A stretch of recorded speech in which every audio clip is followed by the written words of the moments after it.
So this is the part of psychology where we actually talk about clinical psychology or psychopathology, disorders and illnesses, and the treatments and how they've developed over time. Okay, so how do you define abnormal psychology? What is neurotypical versus neurodivergent? Well, technically the criteria fall into three categories. Okay, the behavior has to be causing a harmful dysfunction. Okay, so it has to be distracting or dysfunctional to you. So number one, the behavior has to be deviant, meaning it is not acceptable in that culture. Now, obviously, sociocultural models for acceptable versus unacceptable behavior changes over time, and it differs by culture.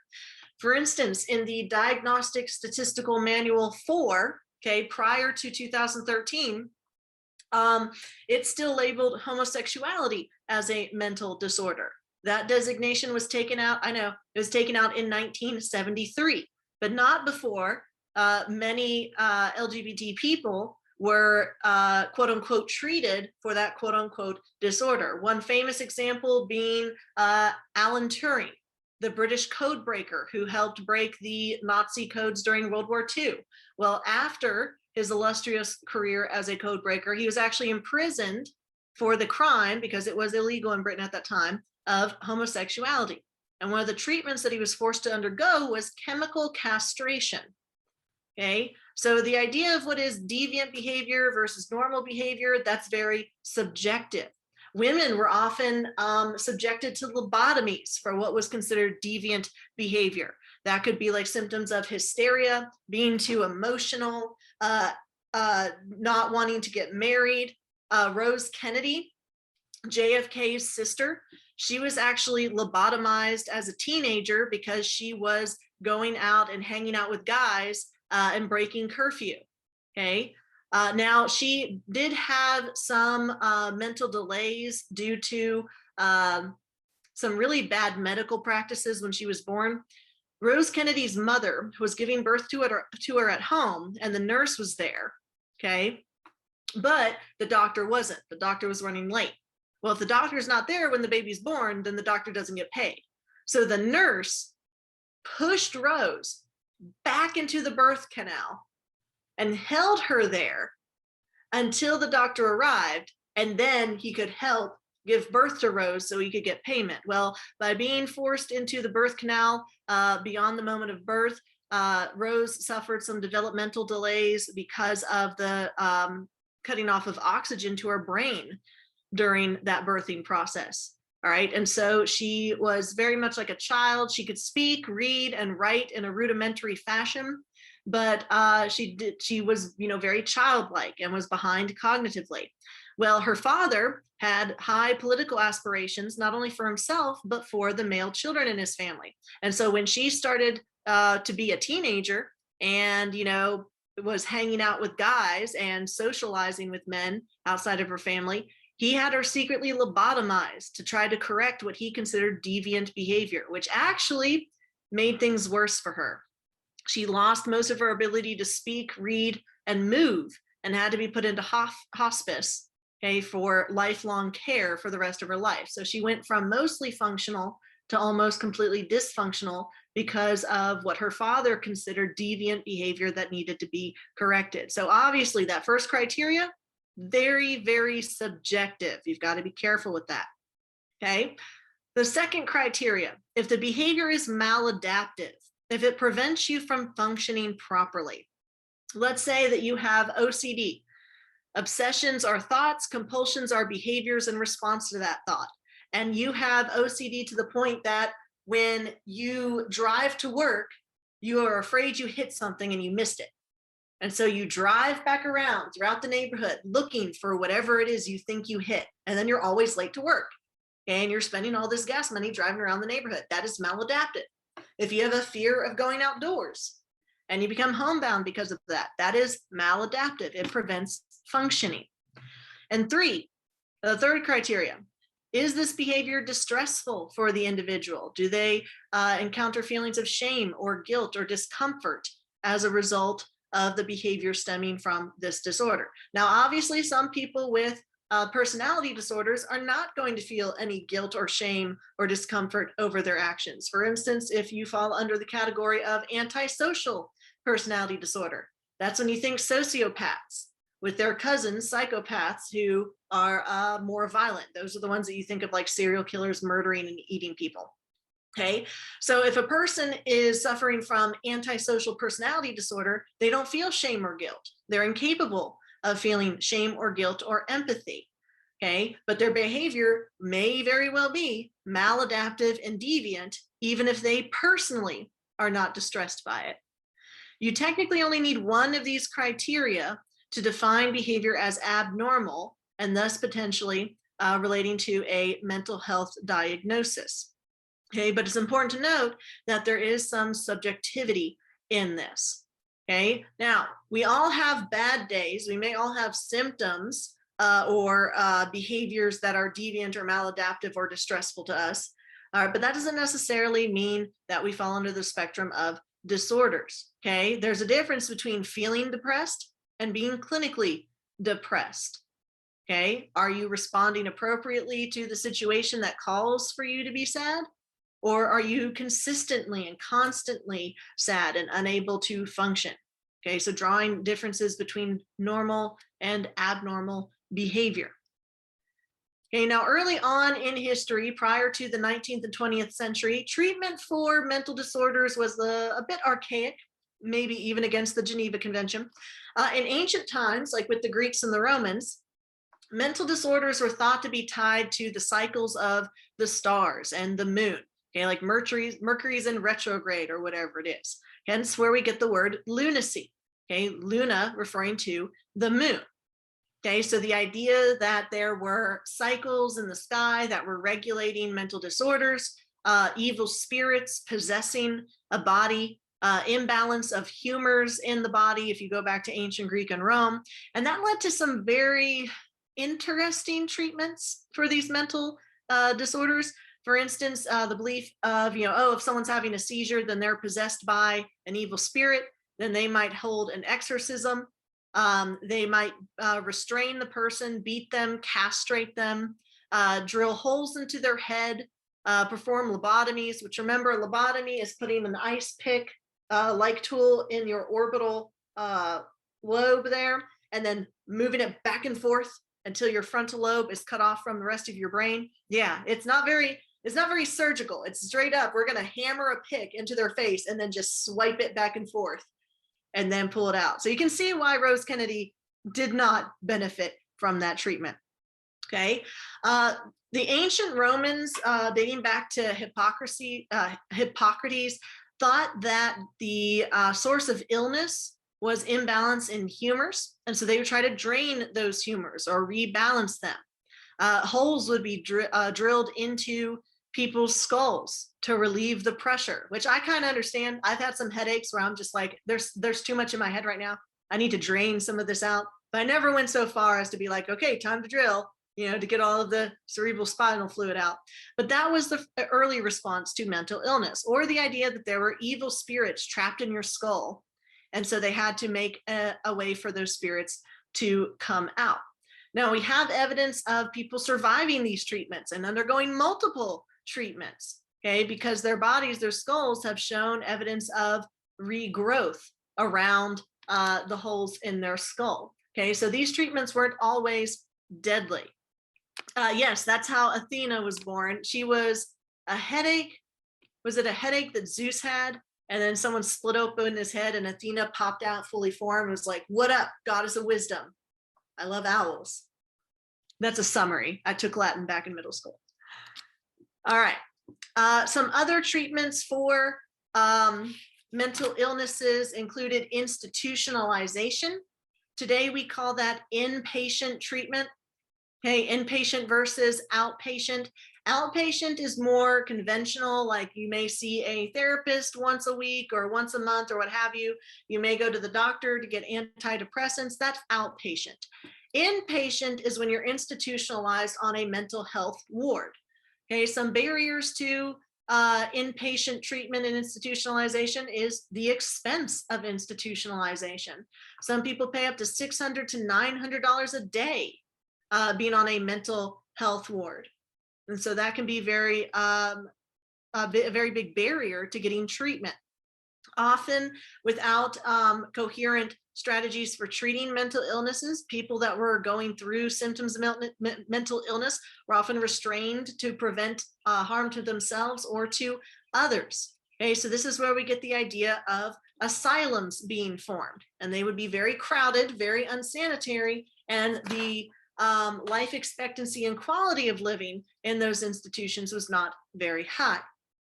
Then we get to the 19th and 20th centuries, where the medical model, the biological model for psychology emerges. Okay, this biological approach believes that instead of evil spirits making people have disorders, instead there's an internal organic cause, maybe a tumor in the brain, maybe a genetic predisposition to schizophrenia, maybe an imbalance in neurotransmitters like dopamine and serotonin. Because of this medical model, they said, well, if the cause is medical, then the treatment can be medical. We can prescribe serotonin and dopamine and lithium and all of these different medications to help mitigate the symptoms of these disorders rather than locking people up and castrating them and lobotomizing them. So this helps to improve conditions in the hospital and the quality of life for those who are institutionalized. However, it's very limited in its interpretation of different factors that result in mental illness. Okay, so it tends to focus on the biological and ignore the sociocultural or the behavioral or the cognitive. Okay, so this doesn't necessarily mean that the biological approach has all the answers, but this is the main approach that's used today. And it's a bit more humane than what we've seen in the past. Are we good so far? Does anyone need this slide? All right, excellent. So with the arrival of medication and the medical model, we're going to see a trend towards deinstitutionalization, meaning the closing of asylums and instead moving patients from those institutions to live with their families and get treatment, or in another controlled, more humane environment like a community-based environment. Okay, and so psychological disorders started to become treated with prescription drugs. Now, some of those prescription drugs were hit or miss. Okay, if a woman was experiencing hysteria, they might load her up with benzos, okay, which could lead to a full-blown addiction. Cocaine and heroin and morphine, okay, were often early drugs used in medical treatments. You could get heroin as treatment for coughs. Okay, so yeah, they're like, maybe this is not the best treatment. Yeah, they're not coughing anymore, but they're also addicted to cough medicine. Okay, so the medical approach isn't 100% always going to have the answers, but it's definitely a move in the right direction. Does anyone need this slide? So remember, how do we quantify a mental disorder? Oh, here, real quick, I forgot this slide. Here we see the first antipsychotic drugs at the peak of institutionalization. Then we see a slow decline until Medicaid and Medicare makes those antipsychotic drugs more widely available. And then we see a steep decline in inpatient care. Most of our mental health care in this country is going to focus on outpatient care, which is cheaper and less involved. So remember, how do we determine a disorder? Well, these disorders can run a spectrum from being mildly inconvenient or dysfunctional to extreme symptoms that prevent functioning. Now, everybody has these behaviors to one degree or another. Just because you're anxious before a test does not mean you have an anxiety disorder. Just because you jumped when you heard a loud noise does not mean you have PTSD. Okay, just because you really like forks to be separate from the spoons in the dishwasher, that does not mean you have OCD. Okay, so you have to have multiple symptoms in a checklist of criteria in order to fulfill those diagnostic models. Okay, once that behavior starts to interfere with your life, that's when it's a disorder. Okay, if you're so nervous that you can't leave the house, that's a disorder. If you're so OCD that you can't touch anything with your hands, so you're turning off lights with your feet, that's a disorder. Okay, so when it becomes an interference to your day-to-day life. Okay, disorders are unjustifiable. So try to remember this mnemonic device of you mad. And by unjustifiable, I mean irrational. Okay, like phobias. Phobias are irrational fears. If you have a fear of cars, okay, and it's an irrational fear, then you can't be around them. Or if you have a fear of going outdoors to the point where you can't go outside because you think something terrible is going to happen, okay, that's unjustifiable. Maladaptive. This is when it's harmful to yourself or other people. Atypical. It's deviant in that culture. It's not considered culturally acceptable for you to turn off light switches with your feet. Okay, so that could be a symptom of a disorder. And distressing. Okay, if it's disturbing the person emotionally and they want to find a cure for it or they want to find treatment for it, then it can be classified as a disorder. But not everybody who has a disorder treats or seeks treatment for that disorder. Are we good so far? So how do we determine if someone has a disorder and what that disorder is? Well, we have a handy dandy manual. The American Psychiatric Association, the APA, has compiled over 400 different disorders into one book. And we are currently on our 5th version of this model, okay? The DSM-V that was published back in 2013. Every therapist, every psychiatrist, every psychology student in grad school has to have a copy of this book. It's very expensive. It's like $150, okay? Because it's used as a tool in order to diagnose people that you may be seeing as clients, okay? And they revise it constantly. We've had 5 different versions, so we've lost some diagnoses that are no longer relevant, and we've added diagnoses that are currently relevant. For instance, homosexuality was taken out of the DSM as a disorder in 1973. Binge eating disorder was added to this recent DSM-5. Gambling addiction was added to this recent DSM-5. Okay, video game addiction.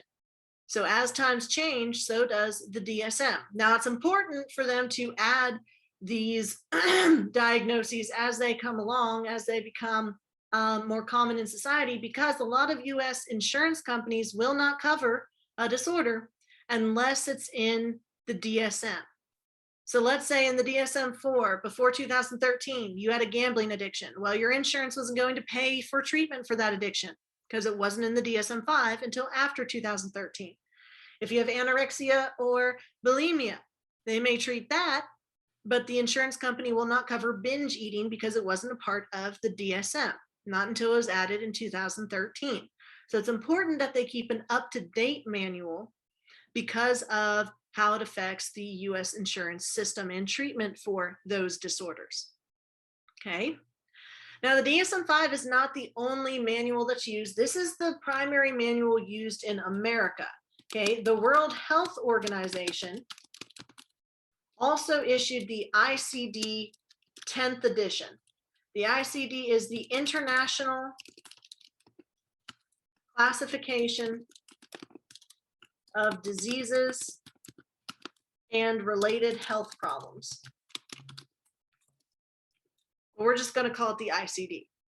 Okay, but we focus on the DSM-5, and there is some overlap between the two. The ICD-10 is just the international version. So what does the DSM do? Well, it tries to describe disorders, but it doesn't give a list of causes. It doesn't say, oh, well, they're anorexic because they must have experienced childhood abuse. Okay, because then that might limit diagnoses. If someone's checking off, okay, here's criteria for OCD, they do this, that, and the other, but I'm looking at the causes and none of them apply, well, then they must not have OCD. Okay, that would limit people's diagnoses. Okay, so they describe the disorders without saying, oh, this is the cause of those disorders, because that can be more open-ended. This also helps to predict the future course of the disorder. Okay, schizophrenia tends to worsen over time, especially without treatment. And so it could list future symptoms that someone may start to experience 5 or 10 or 15 years down the road. And that can affect any possible treatments that are possible for that disorder. Now, the DSM-5 does recommend treatments or suggest them, but it doesn't pinpoint one treatment above all others. Why do you think that is? Why does the DSM limit itself to merely suggesting treatment rather than dictating a treatment? Because each case is specific. Exactly right. And we know that there are different psychological perspectives. A psychoanalytic approach may focus more on internal drives, like id, ego, superego. The cognitive approach may focus on irrational thoughts. The behavioral approach may focus on the environment. Some people may do well with therapy. Some people may do better with medication. Some people may do great with exposure therapy, where they're desensitized to their fears. Other people, it might make it worse. Okay, so you can't have a one size fits all treatment for the disorders. You have to be able to open that box, okay, and think outside of that box to try many different perspectives for the possible treatment of those disorders.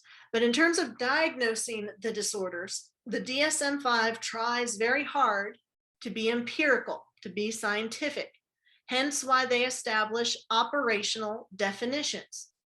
They define the behaviors explicitly so that when therapists and psychiatrists go down the list of, okay, here's the symptoms for bipolar, it says they must check 5 out of these 9 criteria, or they must check 3 out of this column and at least 1 out of this column to make it as scientific as possible. And those criteria are based on observable behaviors. Okay, so if someone abuses animals or kills animals from a young age, if they lack empathy towards somebody else or towards anybody else, if they're a compulsive liar, well, then you're going down the checklist for antisocial personality disorder. Okay, now if one person is just a compulsive liar, then that's not enough to meet the threshold for antisocial personality. Okay, so you have to have multiple criteria in order to meet those operational definitions. Then you can move on to progression and treatment. Now, obviously, we have a lot of different perspectives that can have a lot of different ideas for how this disorder manifested itself. If you look at the psychoanalytic perspective, that's Freud and Jung and Adler, okay? They believed that the disorders were caused by internal unconscious drives. You have your unconscious, your conscious, and your subconscious, your id, your ego, and your superego. You repress things and suppress things. How do you fix these disorders? Free association. You do free association therapy with your therapist in order to explore your subconscious and unconscious mind, to bring those things to light. The humanistic approach, like we talked about yesterday, believes that every human wants to be self-actualized. They want their real self to overlap with their ideal self. That's called congruence. If they become incongruent, that means their real self gets further and further away from their ideal self. And that's what leads to dysfunction. You're out of touch with your feelings, and you don't reach your full potential in terms of self-actualization. So how do you treat that? Unconditional positive regard for that individual, meeting Maslow's hierarchy of needs for that individual. The behavior model is going to say, no, we don't care about feelings. We don't think about subconscious or internal drives. We think about the external. The environment determines who you end up being. Okay, tabula rasa, environmental determinism.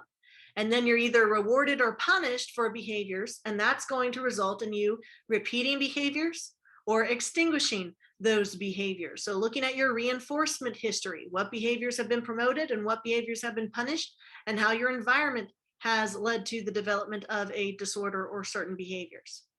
The cognitive model is going to say, no, you need to think about thinking. Okay, do they have irrational or dysfunctional thoughts or phobias? Okay, that prevents them from functioning in society. The sociocultural model says that it's not the individual that is dysfunctional, but rather the society is dysfunctional. And in trying to engage in that society, they have committed some dysfunctional behaviors. Okay, so instead of focusing necessarily on genetic factors or the medical approach, they may focus on socioeconomic status. If someone's suffering from PTSD due to violence against women, they're going to look at the patriarchal society. If someone is suffering anxiety and depression, they could look at racial background and racism in the culture that they live in. Okay, but again, the sociocultural model can change over time. Some things are considered deviant at one time and acceptable at other times. For instance, in the 1960s, smoking was common. It was not deviant. Women smoked, men smoked, old people smoked, young people smoked, and they did it everywhere. In the teacher's lounge, in the bathrooms, in the restaurants, in the bars. And doctors even promoted smoking as a healthy way to relax. Like they would have commercials and have doctors say 4 out of 5 doctors recommend Camel cigarettes for a nice break after a long day. Okay, nowadays, not socially acceptable. You can't smoke indoors. Okay, you can't smoke on work premises. You don't really see people smoking cigarettes anymore at all. Okay, so different sociocultural model. In modern times, we can advocate for women's rights and believe that women should have the right to vote like men. In the 1920s, that was not the acceptable sociocultural model. Women were imprisoned for protesting against their lack of suffrage. They were forced fed when they went on hunger strikes in prisons fighting over the right to vote. Okay, so this could lead to the disorders coming from a dysfunctional society, gender roles, racial roles, sociocultural models that lead to dysfunctional behavior. The biomedical model obviously is going to be the medical approach. There are internal organic problems leading from genetic predispositions, hormone or neurotransmitter imbalances, and the best way to treat that is through medication. And then, of course, the biopsychosocial model. This is the combination of the medical approach, the behavioral approach, and the cognitive approach, okay, as well as society. So it combines all of those together to be interlocking causes of disorders. So obviously, the DSM is not going to be able to pinpoint just one possible perspective used to treat a disorder. There's going to be multiple perspectives that could play a role in the treatment of these various disorders. Okay, but there are some disadvantages that come along with the DSM and the labeling of disorders. That line between what is normal versus abnormal is a very hazy line. It depends on the generation, it depends on the time period, it depends on the culture. Okay, so there is no clear distinction between what is neurotypical and neurodivergent when it comes to many cases. Also, you may have one therapist who diagnosed you with ADHD and another therapist that diagnosed you with PTSD, completely different letters, okay, because there could be some overlap in some of the symptoms. So reliability is still a big problem with the DSM-5. If 5 therapists examine a patient, are they necessarily all going to come up with the same diagnosis, or could they come up with 5 different diagnoses? Well, it's very subjective. And this is very important because remember, US insurance companies will not pay for treatment for a disorder unless it is codified in the DSM-5. So you have to be diagnosed by an official party from the official manual in order to receive treatment. Also, the DSM is overly biological. It focuses very heavily on the medical model, and it may tend to ignore the sociocultural model. So it leans people towards one perspective or another. Another big issue is that mental illness stigma still very much exists in the world today. And once you've labeled somebody with a diagnosis, this can often lead to further stigma, shaming, or avoidance of treatment due to the stigma.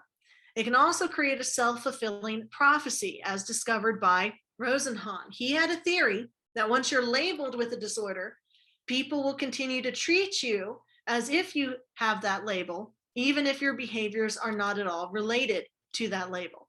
To test this theory, he got a bunch of students and colleagues to go to a mental hospital and be admitted after reporting hearing voices. Okay. And then once they were admitted, they were to go back to acting normal to see how the hospital staff would react. Would they release them and say, no, this is just a one-off thing? Or would they continue to see symptoms of schizophrenia just because they had found out one symptom at the very beginning at intake? Okay.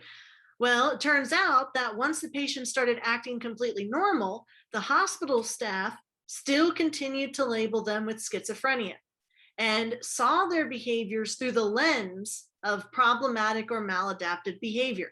Okay, so for example, one guy was just writing in a notebook and a hospital staff member said, yeah, he's got some pathological writing behavior. And you're like, I'm just writing things down. And he's like, no, they're crazy, trust me.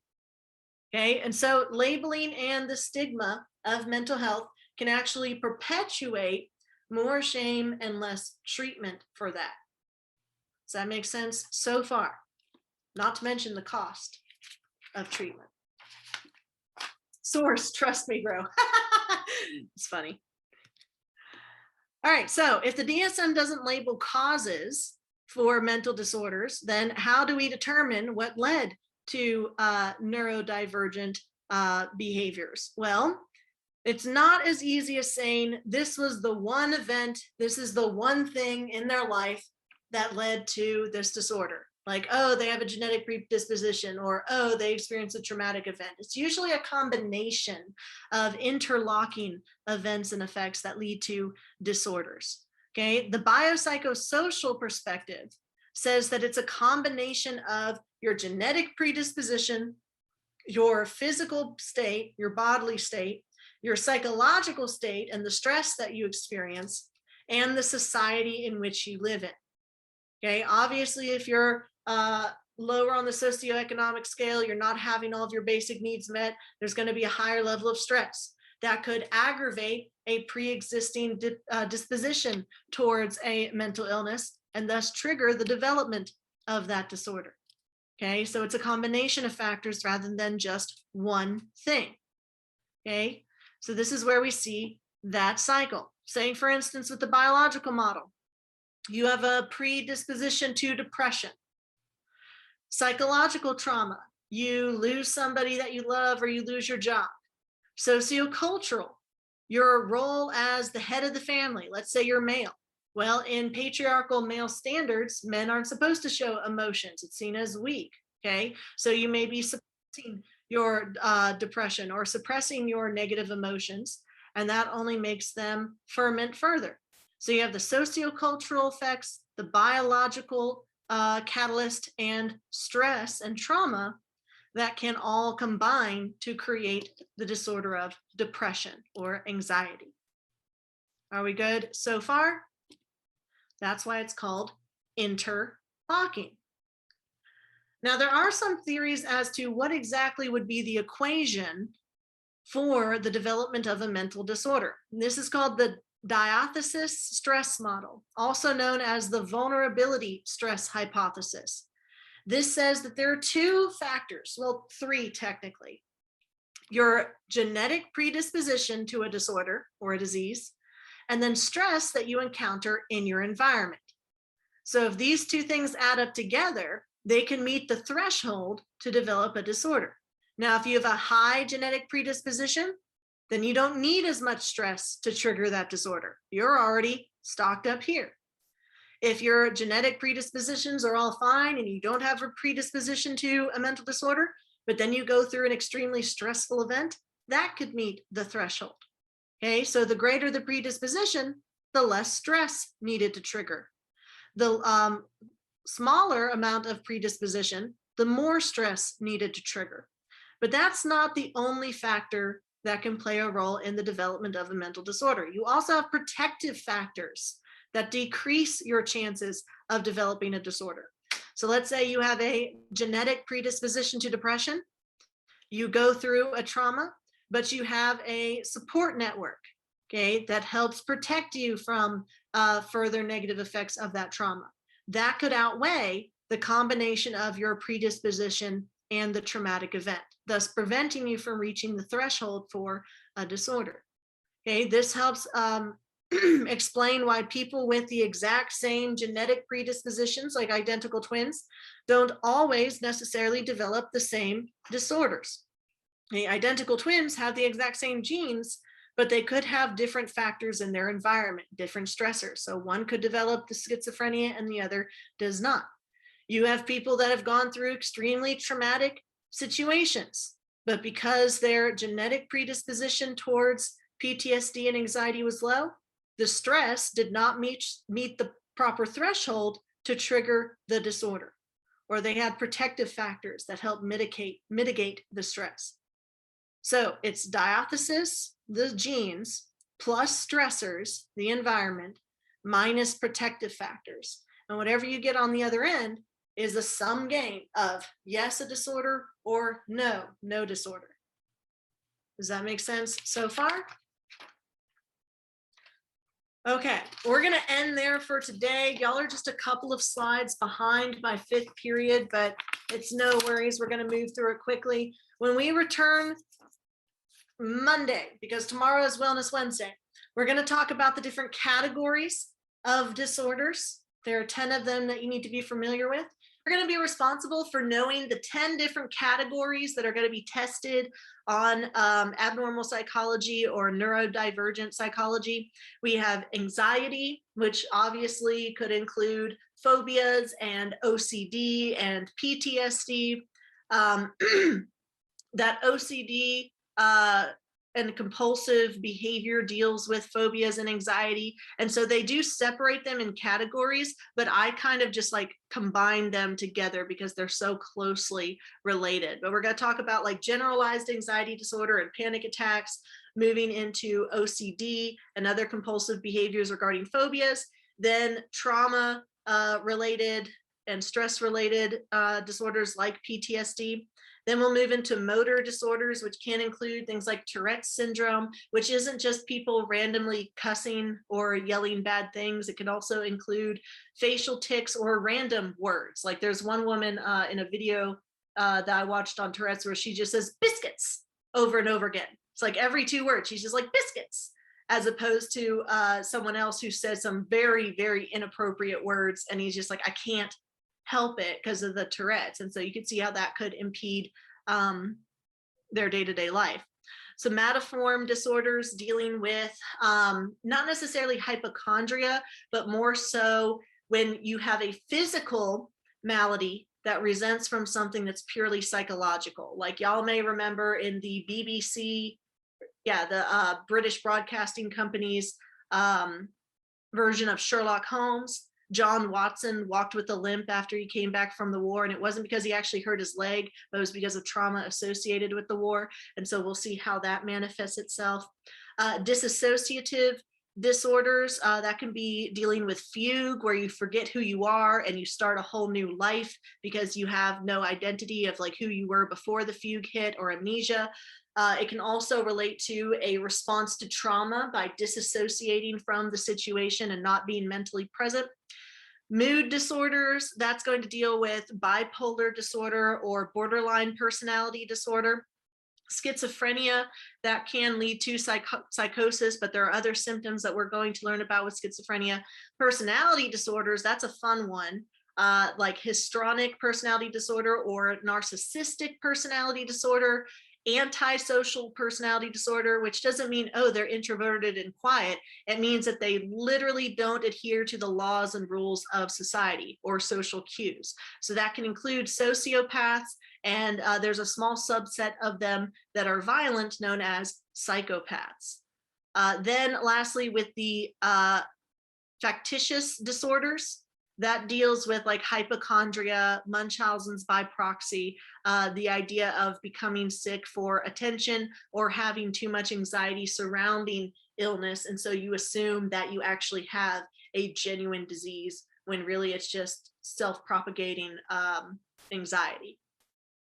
All right, so the first one that we're going to talk about, oh, well, first we got to get into insanity plea.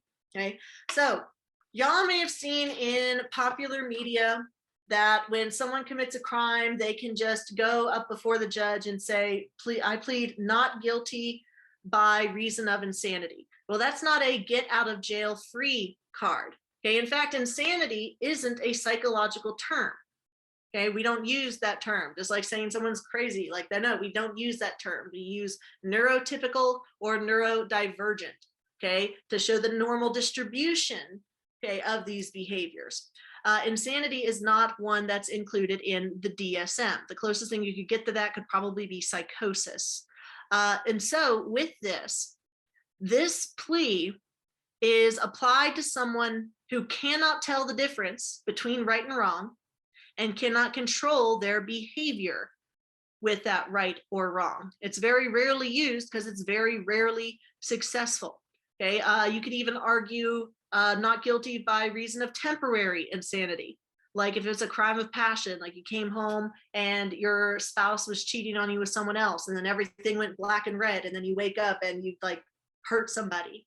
Okay, people who are declared not guilty due to insanity, that doesn't mean that they get to just go home and it's like nothing happened. Oftentimes they will be incarcerated, but instead of being incarcerated in a general population or in a prison, instead they'll be institutionalized in a mental hospital until they're deemed either fit to serve out their sentence in prison or until they're deemed not to be a threat to society anymore. Okay. And so if you're declared not guilty by reason of insanity, you could actually spend more time in an institution than if you had pled guilty and gone to jail. So let's say you got a sentence of 5 years, but you pled not guilty by reason of insanity. Well, they may keep you in that institution for 20 years because they can't determine whether or not psychologically you can be released back into the general population. Now, being declared insane is not the same as being declared not competent. Not competent means you're unable to understand the charges. You're unable to assist in your own defense, okay?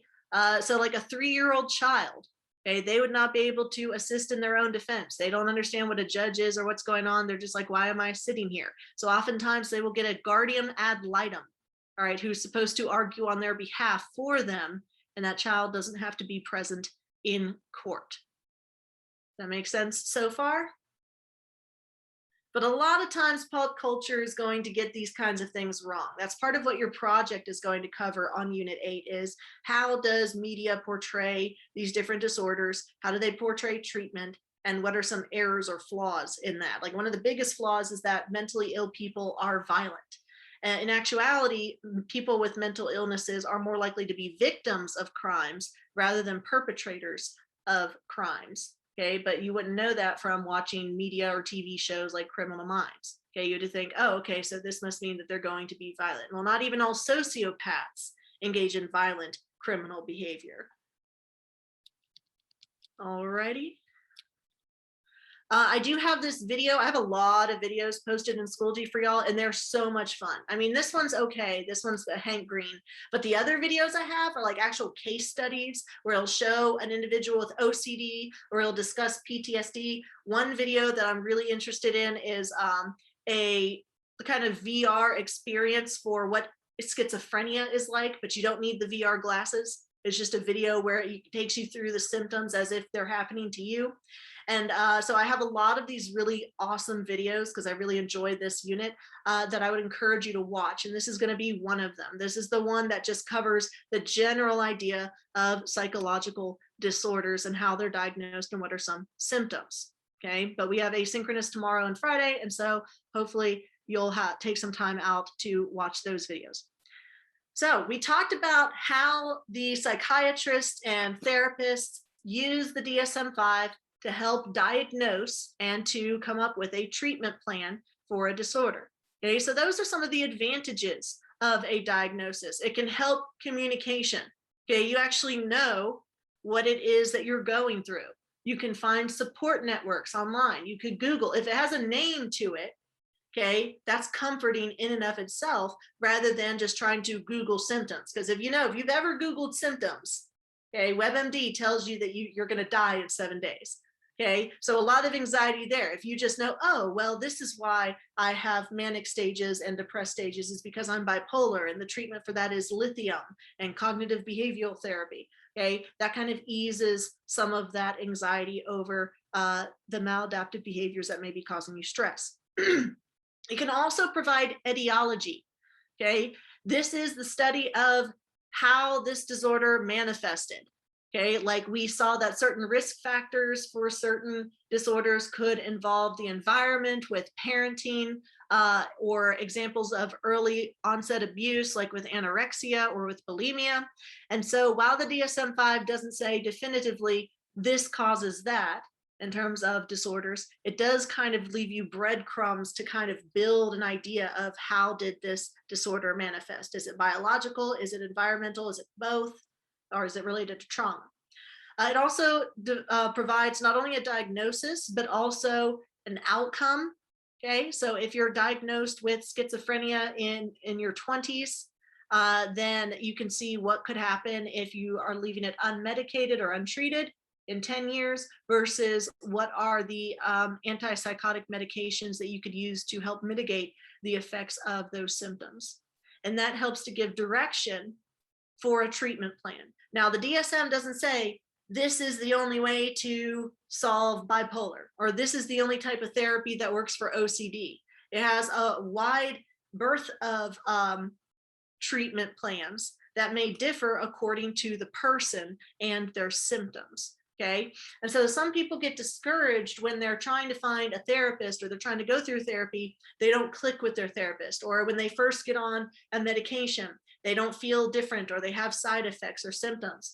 Well, that's because it's not an exact science. You may have to go from one antidepressant to another antidepressant until you find one that works best for you. You may have to go from one therapist to another therapist to find one that works for you.